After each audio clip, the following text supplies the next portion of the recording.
नमस्कार, good morning family. तर सकाळचे 6:15 वाजलेत आणि मी कामावर आली आहे. तर मी स्वयंपाकाची कामं करते आणि माझ्या या रोजच्या व्हिडिओमधनं तुम्हाला मी माझे डेली रुटीन तसंच नवनवीन रेसिपी माझ्या व्हिडिओतनं दाखवण्याचा प्रयत्न करते. तर आज देखील मी तुमच्यासाठी माझं रुटीन दाखवणार आहे, कारण आज मी जाणार आहे बाहेर. कुठे जाणार आहे ते पुढे तुम्हाला व्हिडिओतनं दिसणारच आहे. महिन्याभराचं काम आज मी पूर्ण करणार आहे, ते तुम्हाला पुढे व्हिडिओत मी दाखवणार आहे. तर इकडे पहिल्या कामावर पोचली मी 6:15 वाजता आणि इथे मलाई पनीर घोटाला बनवला. तर मलाई पनीर घोटाल्याची फुल रेसिपी मी माझ्या चॅनलवर ऑलरेडी अपलोड केली आहे. जर तुम्हाला ही रेसिपी बघायची असेल तर तुम्ही माझ्या चॅनलवर फुल व्हिडिओ नक्की बघा. खूपच इझी आणि खूपच टेस्टी असा हा पनीर घोटाला होतो. मलाई पनीर घोटाला इकडे या कामावर खूपच आवडतो. त्यानंतर त्याबरोबर बनवली आहे मल्टीग्रेन आट्याची चपाती. मल्टीग्रेन आटा विथ बीटरूट टाकून मस्त अशी मऊ अशी चपाती बनवली आहे मल्टीग्रेन आट्याची. नाश्त्यासाठी मी हे मुगाच्या डाळीचे आणि नाचणीच्या पिठाचे डोसे बनवलेले आहे. मुगाची डाळ आणि नाचणीचं पीठ टाकून हे बनवलेले मस्त क्रंची असे डोसे बघू शकता तुम्ही, किती छान अशी जाळी पण सुटलेली आहे. तर या डोस्याची जर तुम्हाला रेसिपी पाहिजे तर मला कमेंट करून सांगा. मुगाची डाळ आणि नाचणीच्या पिठाचे हे डोस्याची रेसिपी मी तुमच्यासोबत नक्की शेअर करेन. तर नाश्त्यासाठी असे हेल्दी मस्त कांदा, टोमॅटो, कोथिंबीर टाकून मुगाच्या डाळीचे नाचणीच्या पिठाचे डोसे रेडी केले. त्यानंतर टिफिन पॅक करून दुसऱ्या कामावर आली.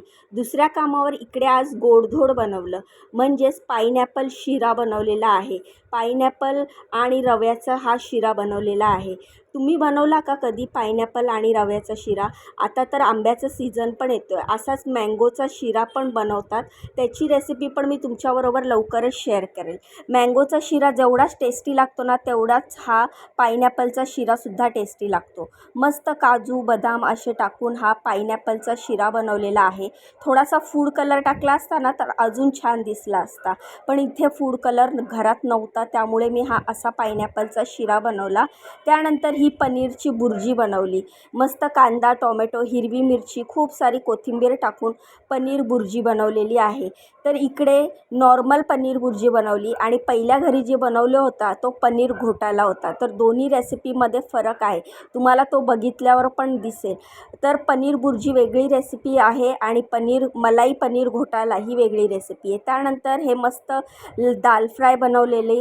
तर अशी दाल फ्राय इकडे खूप आवडते. मालवणी मसाला घालून हा दाल फ्राय बनवला होता. त्यानंतर भात बनवला होता. भात मी कुकरलाच लावला होता. तर मस्त असा भात आणि दाल फ्राय, त्यानंतर पनीर बुर्जी आणि गोडमध्ये बनवलेला होता पाईनॲपल शिरा. इकडचं काम आटपून मी घरी आली. घरची कामं आटोपली. दुपारी थोडा आराम केला. मिस्टरांना सुट्टी होती. संध्याकाळी आम्ही दोघं डीमार्टला गेलो. तुम्हाला बोलली ना मी की माझं रुटीन दाखवते, तर हेच ते माझं महिन्याभराचं रुटीन. म्हणजेच महिन्यातनं एकदा प्रत्येक गृहिणीला करावा लागतो आणि आवरावा लागतो, हाच तो पसारा. पण ह्यामध्ये माझे मिस्टर मला खूप मदत करतात. डीमार्टमधनं महिन्याभराचं सामान घेऊन आलो आणि तो पूर्ण पसारा मी किचनमध्ये मांडला. सगळे डबे मी जेव्हा सामान संपतं महिन्याच्या एंडला, तेव्हा सगळे डबे मी असे घासून धुवून ठेवते स्वच्छ. त्यानंतर मग हे डीमार्टमधनं सामान आणल्यानंतर ते डबे पुन्हा एकदा पुसायचे आणि व्यवस्थित सगळं सामान भरून ठेवायचं. ह्यासाठी सुद्धा खूप विचार करावा लागतो आणि खूप डोकं लढवावं लागतं, कारण जे ते सामान त्या बरणीमध्ये व्यवस्थित भरून ठेवलं ना की आपल्यासुद्धा लक्षात राहतं की कुठलं सामान कुठल्या डब्यामध्ये ठेवलेलं आहे. फ्रीजमधलं सामान फ्रीजमध्ये ठेवायचं. तसंच आपलं कपडे वगैरे धुण्याला लागणारे साबणं, अंगाचे साबणं, ते भांड्याचे जेल वगैरे ते त्या जागेवर ठेवायचं. तसेच ग्रोसरी वेगळी ठेवायची. कडधान्य, धान्य, तसेच रवा वगैरे खराब होणाऱ्या गोष्टी फ्रीजमध्ये ठेवायच्या. तर ह्या सगळ्याला खूप वेळ लागतो. तर आल्या आम्ही हे सामान ठेवलं. पहिले चहा पिला आणि हे सगळं सामान भरायला घेतलं. तर हे जे मोठं सामान होतं ते मोठ्या डब्यांमध्ये भरलं. तात्पुरतं लागण्यासाठी डब्यांमध्ये रिफिल करून ठेवलं. सगळं सामान व्यवस्थित डब्यात भरून घेतलं. तर हे माझं दर महिन्यातनं एकदा करावं लागणारं रुटीन आहे. 1 ते 10 तारखेच्या दरम्यान आम्ही डीमार्टला जातो, मस्त सामान घेऊन येतो आणि मग आल्यावर हे 1 ते 1.5 तासाचं काम असतं. तर ज्या दिवशी आम्ही जातो त्या दिवशी माझ्या मिस्टरांना सुट्टी असते, पण मला तर काही सुट्टी नसते. मी सकाळी कामावरनं येऊन घरातली सगळी कामं करून आम्ही मग डीमार्टला जातो. आम्ही डीमार्टला दोघंच जातो शक्यतो दर महिन्याला आणि दर महिन्याला हे आमच्या दोघांचं मिळून केलेलं काम असतं. तर तुम्ही पण असंच करता का? तुमचा पण असा पसारा होतो का? सामान वगैरे महिन्याचं जेव्हा आपण रॅशन आणतो, तेव्हा आपण जेव्हा ते सगळं व्यवस्थित डब्यात भरत असतो, तर हा सगळा गोंधळ तुमचा पण उडतो का? आणि तुम्हाला पण असंच काम करावं लागतं का? मला नक्की कमेंट करून सांगा. तर तुम्ही बघू शकता सगळे धान्य, कडधान्य, डाळी वगैरे, तेल, साखर, मीठ सगळं व्यवस्थित मी डब्यांमध्ये भरून घेतलं. ज्या त्या डब्यामध्ये जे जे मावेल ते व्यवस्थित ठेवलं. पण मग हे सगळी कामं केल्यानंतर मला खूप कंटाळा आला होता. रात्री स्वयंपाक करायची अजिबात इच्छा नव्हती. तर एकदा मनात विचार आला की बाहेरूनच पार्सल मागवावं का? ऑनलाईन ऑर्डर करावं का? किंवा हॉटेलमध्ये जाऊन जेवावं का? पण परत विचार केला, आत्ता डीमार्टला 4,000-4,500 घालून आलो आहे. परत कुठे जेवणाला 1,000-1 रुपया घालवायचा. म्हणून मी विचार केला की नको, जाऊ दे, 1,000 जाणार. आणि तसं पण गेल्या महिन्यामध्ये आम्ही बाहेर जेवायला गेलो होतो. तर नेहमी आपल्या खिशाला पण परवडायला पाहिजे. त्यामुळे काहीतरी प्लॅन करू म्हणून तो प्लॅन डोक्यातच ठेवला आणि परत आपल्या कामाला लागली. तर अशा प्रकारे हे बघा, हे मी मीठ आणलेलं आहे आणि ह्या चिनी मातीच्या भरणीत मी मीठ ठेवते. आणि मीठ आपल्या घरात कधीच संपलं नाही पाहिजे म्हणून मी नेहमी घरामध्ये 1 ते 2 मिठाचे एक्स्ट्रा पॅकेट ठेवते. कारण मोठी लोकं म्हणतात की घरात मीठ आणि तेल कधीच संपलं नाही पाहिजे. तसंच मीठ आणि तेल कोणाकडनं उधार किंवा उसनं पण मागू नये.